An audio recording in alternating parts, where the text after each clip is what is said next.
अस्सलाम वालेकुम नाज़रीन, आप देख रहे हैं प्रोग्राम इनसाइट और मैं हूं आपका होस्ट सैयद मुजम्मिल। आज की डेवलपमेंट्स की अगर हम बात करें तो शहबाज गिल साहब के केस में पेशरफ सामने आई है और वो पेशरफ ये है कि 2 रोज़ का जिस्मानी रिमांड जो है वो उनका मंजूर किया गया। एक बार फिर से पुलिस के उनको हवाले किया गया, जिसके हवाले से असद उमर साहब भी आज गुफ्तगू कर रहे थे और वही बयान दोहराया उन्होंने यही कहा कि तशद्दुद किया जा रहा है शहबाज गिल के ऊपर और मुझे इसमें कोई डाउट नहीं है। अगर तो वज़ीर दाखिला पंजाब की जानिब से जो ओपिनियन दी गई है उसको इन्वेस्टिगेट करना है तो वो आप उनसे पूछें, लेकिन हमारी तरफ से यही इन्फॉर्मेशन है कि उन पर टॉर्चर किया जा रहा है जेल सेल के अंदर। इसके अलावा अगर पेट्रोल की कीमत की बात कर ली जाए तो 1 सितंबर से 10 रुपये के इजाफे की बात की जा रही है उसमें पेट्रोलियम लेवी की मद में, जो कि एक और तशवीशनाक ख़बर है आवाम के लिए। और अकबर एस बाबर साहब के हवाले से अगर हम बात करें तो हाई कोर्ट में जो ज़ेर समात केस है PTI की ममनुआ फंडिंग का, उसमें उन्होंने फ़रीक बनने का फ़ैसला कर लिया है और बड़ी अहम डेवलपमेंट है, क्योंकि वो यही कह रहे हैं कि इस केस में मेरे पास जो इन्फॉर्मेशन है इसको प्रेजेंट करने का मुझे हक दिया जाए। इसके साथ साथ इमरान खान साहब ने फ़ॉरेन फंडिंग केस में FIA के नोटिस का जवाब देने से इनकार किया है और उन्होंने ये कहा है कि मैं जवाबदेह नहीं हूँ FIA को। तो इस तमाम तरह सूरत हाल पर बात करने के लिए हमारे साथ मुजाहिद बरेलवी साहब मौजूद हैं, सीनियर सहाफ़ी हैं, एनालिस्ट हैं।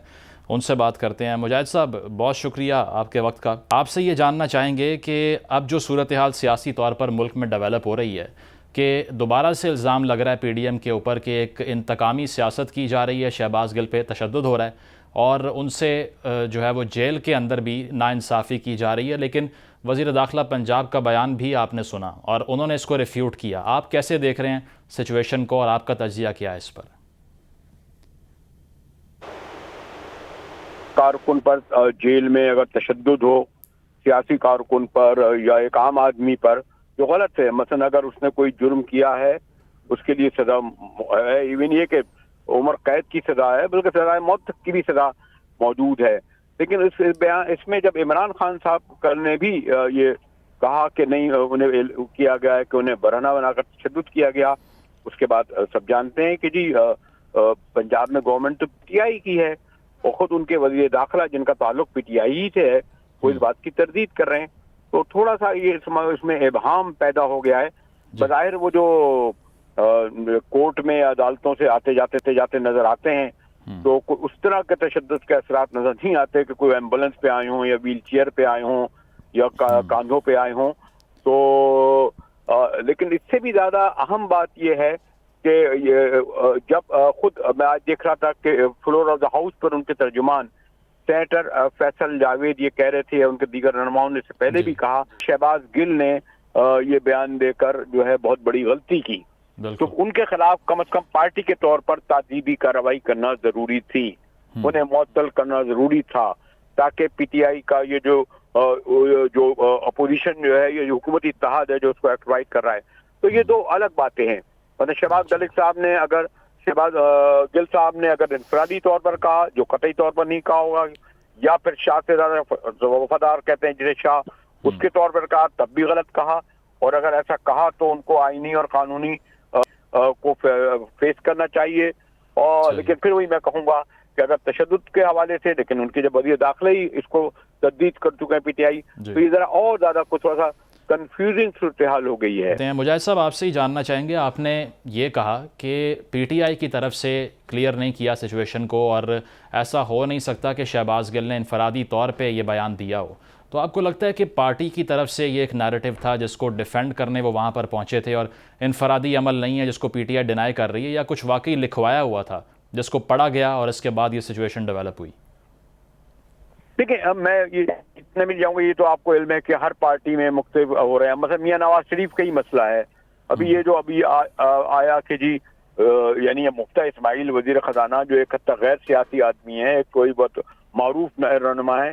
इवन प्रेस कॉन्फ्रेंस में जब उनसे मरियम बीबी के ट्वीट का बात की गई तो बहुत बरहमी का उन्होंने इजहार किया। उन्होंने ये तक कहा कि जनाब अगर ऐसे ही है तो मैं घर छोड़ के चले जाता हूँ, कोई और बिजनेस इख्तियार करूंगा। ये तक कहा कि जनाब नामवर लोगों से कब्रिस्तान भरे हुए हैं। तो ये जो उनका जो लहजे में तरखी और तुर्शी है, और इस तरह उनके जराए कहते हैं जी अगर ऐसे ही नहीं चल रहा तो आप आ रहे हैं, तो अब ये एक बहुत बड़ी ओपिनियन है। इस पर तो ऐसा लगता है कि बगैर शहबाज शरीफ साहब की मर्जी के उन्होंने ये कहा होगा, तो उनसे भी पूछगछ की जा सकती थी। तो एक तो ये होता है कि राना सल्लल्लाहु की जबान देखें, वो बिल्कुल मुख्तलिफ होती है, खाकान अब्बासी साहब की मुख्तलिफ बयानियां होती है। तो शहबाज गिल साहब जैसे लोग या फैयाज चौहान जैसे लोग इनके देखें, और अगर उस मुकाबले में असद उमर साहब देखें तो जरा मुख्तलिफ होता है। तो पार्टी में कुछ ये सूरत रहती है कि कुछ हॉक्स होते हैं और कुछ जो यानी जिनकी चाहते हैं कि जनाब उनकी तवज्जो पार्टी की क़यादत की तरफ जाए इस तरह के बयानों की, लेकिन जो बयान की नौयत है वो बहुत खतरनाक है। ख़तरनाक नौयत का बयान है। मुजाहिद साहब साथ मौजूद रहिए। नज़ीर लगारी साहब सीनियर एनालिस्ट हैं, हमें ज्वाइन कर चुके हैं। अब वेलकम टू द शो। आपसे ये जानना चाहेंगे कि आप इस सूरत हाल को कैसे देख रहे हैं। असद उमर साहब ने आज प्रेस कॉन्फ्रेंस की और उन्होंने कहा कि जेल में तशद्दुद हो रहा है शहबाज गिल के ऊपर, लेकिन दोबारा से आपसे भी वही सवाल करेंगे कि जो वज़ीर दाखिला पंजाब हैं उनका नैरेटिव कुछ और है, और अडयाला जेल आपको भी मालूम है, हमें भी मालूम है कि पंजाब हुकूमत के अंडर फॉल करती है। फिर कैसे मुमकिन है कि शहबाज गिल पर टॉर्चर हो रहा है जेल में? यही तो हम पहले दिन से पूछ रहे हैं और हमें बात है कि पंजाब गवर्नमेंट जो है वो जेलों के जो महकमा है वो उनके पास है, और रावलपिंडी में जेल में है, अडयाला जेल में है। अडयाला जेल का जो चीफ अपना बरह रास्त इमरान खान के साथ उन्होंने ही उनको चीफ मिनिस्टर बनवाया है, और उसके अलावा ये कि आई जेल खाना जात उनके मातहत है सुप्रीटेंडेंट जेल के अंदर, तो ये तो उनको खुद जवाबदेह होना चाहिए। अच्छा, जब इतनी शद्दो-मत के साथ डोगर साहब कह रहे हैं कि जनाब कोई तशद्दुद नहीं हुआ, ये सब गलत है, तो ये बात बार बार रिपीट करने की क्या जरूरत है? आप अपने आप को डिस्टेंस भी कर रहे हैं उससे और अपने आप को मिला भी रहे हैं उनसे। आप ये जो इंसानी हमदर्दी का जो ना जिस पर वो कागज पढ़ रहे, तो बताएं ना ये कागज हमारा भेजा हुआ था और हमने इसको इनके हवाले किया था, ये कागज वो कागज पढ़ रहे थे। ये क्या बात हुई? क्या हर चीज में आप पॉइंट स्कोरिंग जो है आप उनके साथ अपनी एसोसिएशन भी जाहिर करें और आप उस पर रोएं भी? ये मैं भी कहता हूं कि किसी पर भी जेल के अंदर तशद्दुद नहीं होना चाहिए। आप इंसानों पर तशद्दुद कैसे कर सकते हैं? क्या उनको जानवर समझते हैं? इंसानों को बाहर इंसान समझा जाना चाहिए। लेकिन ये क्या बात हुई कि एक ओपन, ये ऐसा नहीं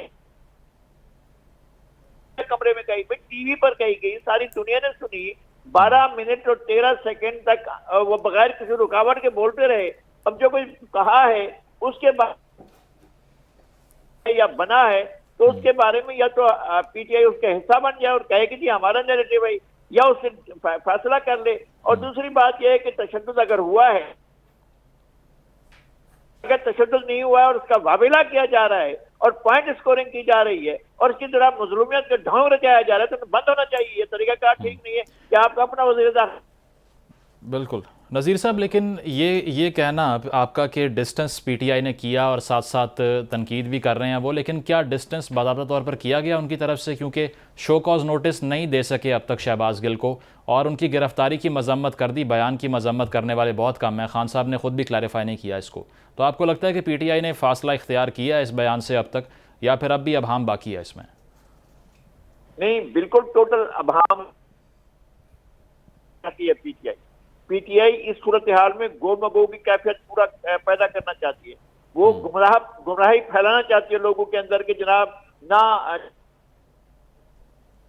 कहते हैं, ना साहिब कहते हैं, ना गलत कहते हैं। ये क्या बात हुई? ये खुद कह चुके हैं, उस पर नहीं बनता है।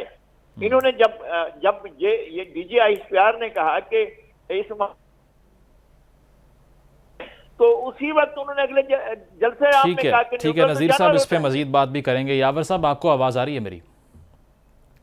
जी जी आ रही है। यावर साहब, आप फरमाइएगा, जिस तरह से गुफ्तगू आपने सुनी, बात यही है कि अब हम इस बात पर बरकरार है कि तशद्दुद अगर किया जा रहा है शहबाज गिल के ऊपर, तो वो पंजाब गवर्नमेंट के अंडर कैसे हो रहा है, नंबर 1। नंबर 2, अगर खान साहब ने यह बात कर दी है, जिम्मेदारी से की होगी यकीनन, तो उनके पास ऐसी क्या डिटेल्स हैं जो कि वज़ीर दाखिला पंजाब के पास नहीं है कि शहबाज गिल पे टॉर्चर किया जा रहा है जेल में?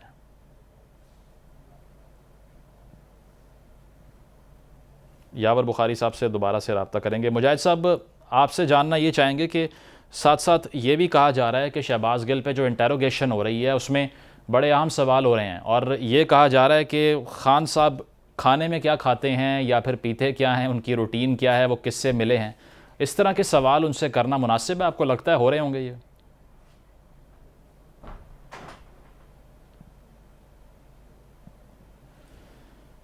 मुजाहिद साहब, आपकी जानिब आएंगे। यावर साहब, आवाज़ आ रही है आपको?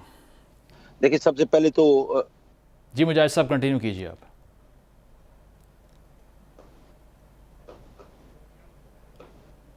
हूँ तो बीच में कई दफ़ा कॉल्स आ जाती हैं, लेकिन मैं ये कहना चाहूँगा कि मुझे दोनों तज्ज़िया निगारों की जो बात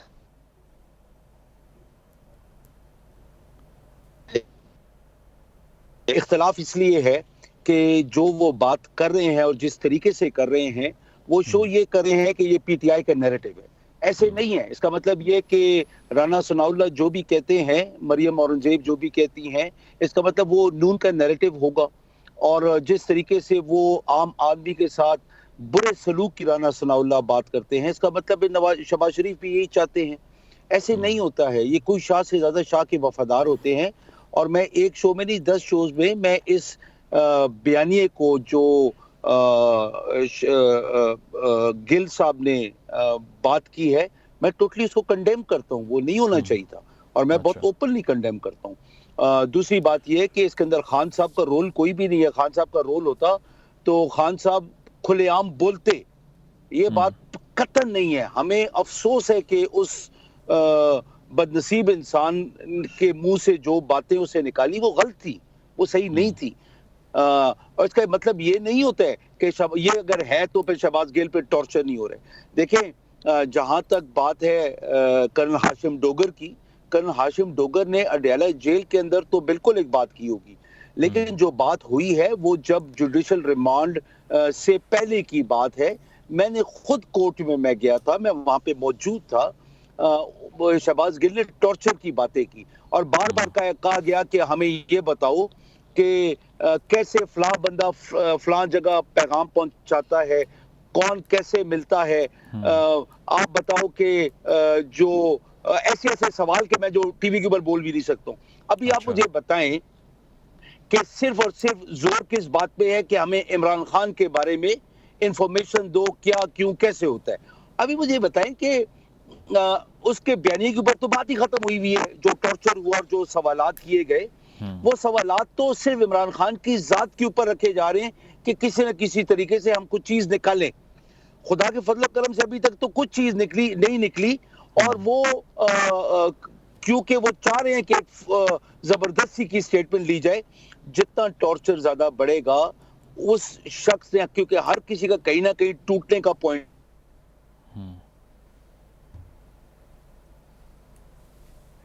ठीक है, यावर बुखारी साहब हमारे साथ मौजूद थे।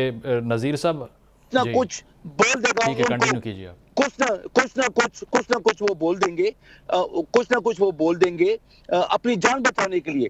हाथ ना टूट जाए, कुछ अपने किसी जिस्म के अंदर और को जो डंडे उसको लगा रहे थे और जिस्म के ऊपर निशान थे कि कैसे अपने आप को बचाया जाए। तो यावर साहब, ये खबरें भी सामने आ रही हैं कि मेडिकल करवाने से आप इनकार कर रहे हैं। तो अगर इतना टॉर्चर हो रहा है तो मेडिकल क्यों नहीं करवा रहे? नहीं, हम तो कोई इनकार नहीं कर रहे हैं। हम इसलिए कह रहे हैं कि मेंटली इस टाइम पे उस बंदे को जितना टॉर्चर किया गया है और फिजिकली टॉर्चर किया गया है, उस बंदे की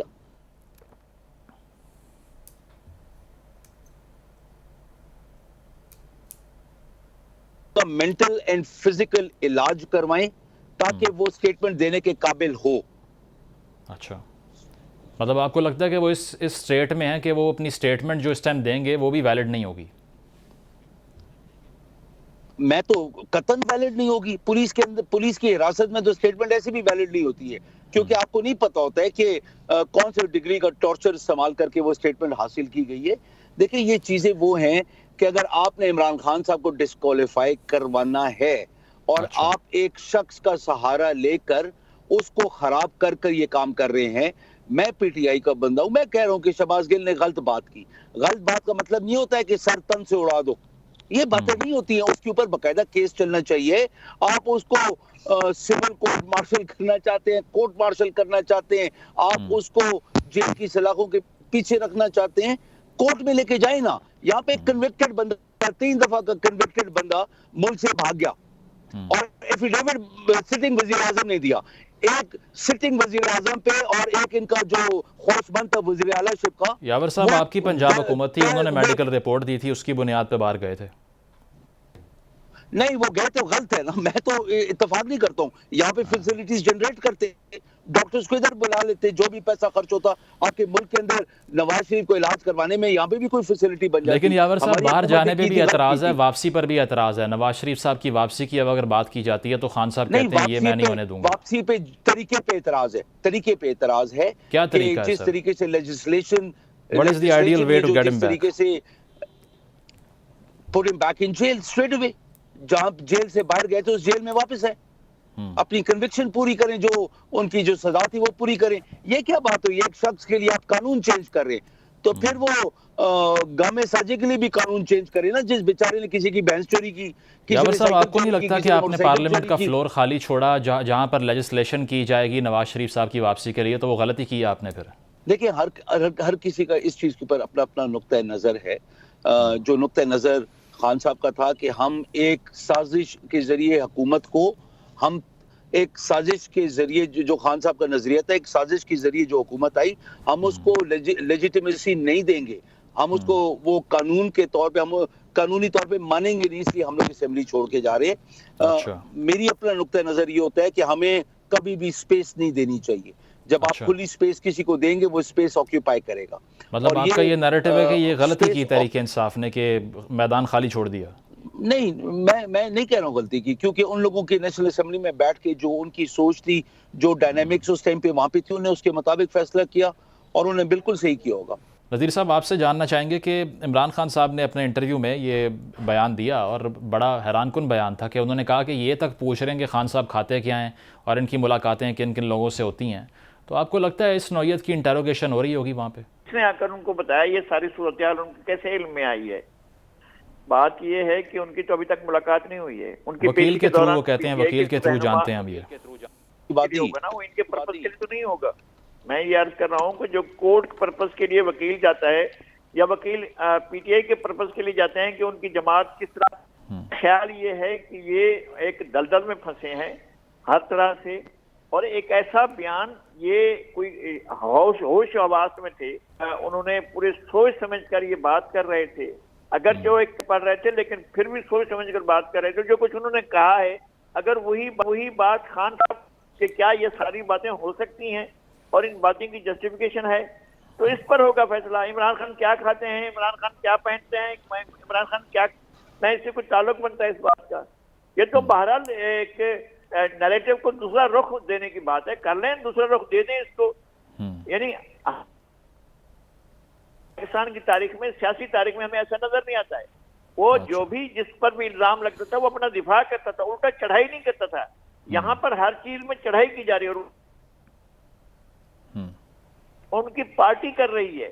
मुझे नहीं पता कि किस तरह से डिफेंड किया जाता है या किस तरह से पीएमएलएन ने डिफेंड किया था नवाज शरीफ साहब को। अच्छा।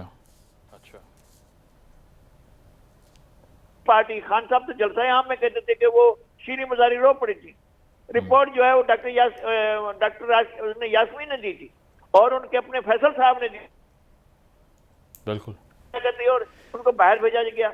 और हम हजार बहाने करते हैं कि जी वो कैसे चले गए, क्यों चले गए, ठीक है, बिल्कुल। लगाई साहब, ब्रेक से वापस आएंगे, एक ब्रेक पे जाना है मुझे, ब्रेक से वापस इस बात पर गुफ्तगू करेंगे कि नवाज शरीफ साहब की वापसी जो है उससे मुतल्लिक अब ग्राउंड क्लियर किया जा रहा है या नहीं, और इसके साथ साथ फॉरेन फंडिंग केस के हवाले से जो खान साहब ने FIA का जवाब देने से इनकार किया। After the break welcome back नाजरीन। पेट्रोल की कीमत के हवाले से अगर हम बात करें तो गुज़श्ता रोज़ हमने ये ख़बर देखी थी कि 6.72 रुपये का इजाफ़ा कर दिया गया था। आलमी प्राइसेस नीचे जा रही हैं उसके बावजूद, और आज ये ख़बर सामने आई है कि 1 सितंबर से तकरीबन 10 रुपये का इजाफ़ा दोबारा से किया जाएगा, जो कि आवाम के लिए बड़ी परेशान कुन सूरत हाल है। यावर साहब, आपसे जानना चाहेंगे किस तरह देख रहे हैं इस इन्फ्लेशन को और कैसे डील करे आवाम इससे, ये किसकी तरफ उंगली उठाई जाए, कौन रिस्पॉन्सिबल है इसका, और इस इकनॉमिक क्राइसिस को डील करने के लिए हुकूमत जब कहती है कि मिसाक मईशत करें हमारे साथ, तो PTI का रिस्पॉन्स क्या है उस पर? देखिए, हम मिसाक मईशत इन किसके साथ करें, उनके साथ के जो साजिश से आए और जो चोर हम जिनको कहते हैं। देखिए, इनके साथ एक ही बात हो सकती है कि फेयर एंड फेयर इलेक्शन की बात करें, इस इलेक्शन कमिश्नर को हटाएं, दिमाग खोल के आए, बैठ के बात करते हैं। इन लोगों को खुदा की तरफ से अपनी पड़ रही है, जो इन्हें झूठ बोले ना, हमारे दौरे हुकूमत में कि ये नाअहल है, ये अरस्तु की औलाद तो यही थे। इन अरस्तु की औलादों को ये एहसास नहीं है कि अमेरिका की गुलामी क्योंकि साजिश उनने पूरे गढ़ी और उनने इनको सपोर्ट किया उन्होंने, तो रूस की तरफ क्यों नहीं देखते हैं। अभी पुतिन का आपने बयान भी देख लिया है, इंटरव्यू में उन्होंने कहा है किसी इंटरनेशनल चैनल को कि या किसी भी चैनल को उन्होंने कहा है कि हम लोग 40 से 45% की रियायत करके हम तेल पाकिस्तान को देने पे तैयार थे। लेकिन अभी ये बातें जितनी भी है ना, तो ये तो भी माजी है। इन लोगों ने जितना बोला कि शहबाज शरीफ ने बोला था कि 70 रुपए लीटर से पर पेट्रोल की कीमत नहीं होनी चाहिए, कौमी खजाने को कोई नुकसान नहीं होता, बड़ी बातें की थी। फिर मुफ्ती इस्माइल ने कहा कि $1 भी महंगा करो, $1 भी महंगा करो, चाहे 1 अरब रुपया ले तो उसे कोई $1 अरब ले तो उससे कोई फर्क नहीं पड़ता, नुकसान होता है। तो अभी ये देखिए कहां से कहां पे ले गए, ये तबैया मचा रहे हैं क्योंकि ये लोगों ने इतने झूठ गढ़े और अपने आप को इन लोगों ने इतना सुपर हीरोज दिखाया कि हम लोग शायद टार्जन की औलाद हम ही और अफलातून की औलाद हम ही है। और इन लोगों की जितनी एक्सपर्टीज थी, जितनी काबिलियत थी, वो ऐसी खोखली होकर सामने आई है, ऐसी नंगी होकर सामने आई है कि ये लोग कौन को मुंह नहीं दिखा पा रहे। मरियम नवाज बोला कि प्राइम मिनिस्टर साहब ने बोला है, शहबाज शरीफ ने, कि अगर $1 भी तेल सस्ता हुआ तो वो मैं पैसा हम करूंगा डायरेक्टली। दुनिया में तेल सस्ते हुए बोला कर रहे हैं ये लोग। दरअसल में ये लोग सिर्फ हुकूमत चाहते थे अपने एनआरओज करवाने के लिए, अपने मसलों को सेट करवाने के लिए, नवाज शरीफ के लिए लेजिस्लेशन करने के लिए कि उसकी नाराजगी फारिग करके उसको वापस लाया जाए। हम ये कहते हैं कानून सबके लिए बराबर होना चाहिए, चाहे इमरान खान हो, चाहे ये लुटेरे हो, कोई भी हो, कानून बराबर होना चाहिए। जिसकी गलती जहां पे यावर साहब, लेकिन उनका शिकवा यही है, वो कह रहे हैं कि IMF की डील 2019 में इमरान खान साहब साइन करते हैं और ये सारे उसके रिपरकशंस हैं, ये उसकी वजह से हो रहा है, मुल्क में महंगाई का जो सैलाब आ रहा है। इसे कैसे रिस्पॉन्ड करेंगे आप? डील को ये ब्लैक एंड व्हाइट में सामने लेके आए। IMF डील में ये था कि PTI 30 रुपए पेट्रोल महंगा करेगी और वो 4-4 रुपए हर महीने करके महंगा करेगी। इन चीजों और IMF चाहती क्या है, डील आपको कर्जा किस बात के लिए देती है कि आपके एक्सपेंडिचर्स कम होने चाहिए कंपेयर टू योर बजट, आपकी सेविंग्स होनी चाहिए और वो ताकि आपके मुल्क को इससे काम दे। हम लोग उनको ये नहीं होता, अभी केन्या में उन लोगों ने पेट्रोल सब्सिडी देने पे, फ्यूल सब्सिडी देने पे ओके हो गए। आप मुझे बताओ वहां पे क्यों हमारे पास क्यों नहीं हो सकते थे? सब प्रॉब्लम कहाँ पे आता है कि ये लोग झूठे हैं। वो IMF डील को ब्लैक एंड व्हाइट में सामने लेके आए जो इमरान खान साहब ने साइन की थी। उसके अंदर IMF के साथ हमेशा आपको टैक्सेस लगाने पड़ते हैं, लेकिन आप ये देखें कि PTI ने वही हाल था जहाँ पे हम लोगों ने 152 अरब रुपया गरीबों को भी दिया, हमने सेहत इंसाफ कार्ड भी दिया 440 अरब का, हम लोगों ने 120 अरब का इंसाफ राशन कार्ड भी दिया, हम लोग सब्सिडीज दे रहे थे, पेट्रोल हमने 10 रुपए सस्ता कर दिया। ठीक है यावर साहब, इस पे नजीर लगारी साहब से रिस्पॉन्स लेने दीजिए मुझे। नजीर साहब, उनका PTI का लगारी साहब से बात करने से पहले मैं क्या बोल दूं कि इसके लिए जो हम लोगों ने पेट्रोल सस्ता किया था, बिजली सस्ती की थी, उसके अंदर हम लोगों ने पूरा बजट बताया था कि हमने पैसा कहाँ से लेके आना है। ठीक है नज़ीर साहब, आपने गुफ्तगू सुनी। PTI का नैरेटिव यही है कि मिसाक मैशत करने पे हम आमादा नहीं हैं, क्योंकि जो दूसरा फ़रीक है हमारे सामने, PDM जिसकी बात हम कर रहे हैं, वो करप्ट हैं, वो चोर हैं, उन्होंने एम्बेजलमेंट्स की हुई हैं, इसलिए मुल्क की मफाद भी वो आपको लगता है कि देखना चाहिए इस पॉइंट के ऊपर, या ये नैरेटिव जो PTI का है ये प्रिंसिपल स्टांस है एक?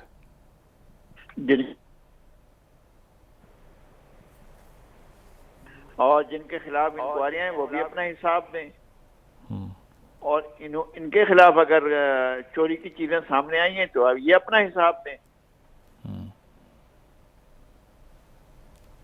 पता नहीं है आपको, हम आपको इदारा नहीं मानते, आप जो है आप वापस लें नोटिस, वरना हम आपके खिलाफ कानूनी कार्रवाई करेंगे। ये इदारों से कहते हैं।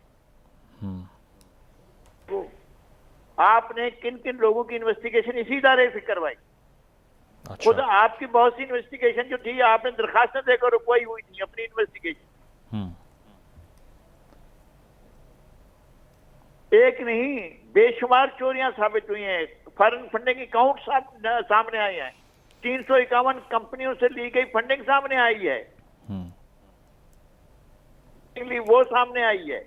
और उसके अलावा जो तोशा खाना से चीजें उठाकर सारी की सारी, बल्कि तोशा खाने में भेजे बगैर मार्केट में जाकर बेच दी और उनके पैसे है कि जनाब आपने 2019 में, 2020 में, 2021 में आपने हिसाबात में ये शामिल ही नहीं किया है। ये तो इलेक्शन कमीशन पूछ सकता है कि जनाब आपने ये पैसा कहां से लिया था, ये कैसे आपने चीजें बेचकर अपना जो है वो अपनी दौलत बना ली थी। आपने एक नज़ीर साहब वो कहते हैं वो बनी गाला की सड़क बनवाई थी उससे हमने। चोरी होती है ना, आपकी चोरी साबित हो गई है, जिसको आपने खुद माना है कि हाँ जी हमने तोहफे बेचकर ठेका दिया गया था, किस ठेकेदार ने उसको बनाया था? वो तो रोड कहीं बनाया ही नहीं गया है, जमीन पर उस तरह का कोई वजूद ही नहीं है। आप कहते हैं कि हमने रोड बनवाई, ये किस दी थी जनाब वजीर आजम को, जनाब इमरान खान साहब को? ये किसने कहा था कि आप अपने तोहफे जो तोशा खाने के उठाकर बेच दें और उनकी जगह पर अपनी गली की रोड बनवा दें? कौन से कानून के तहत किया था और कौन से टेंडर हुआ था, किसने इसको किया? ये सारे का सारा प्रोसीजर किसने किया था? सही, ठीक है यावर साहब, गुफ्तगू सुनिए आपने, आप बता दें कि किसको ठेका दिया था, कैसे बनी सड़क वो?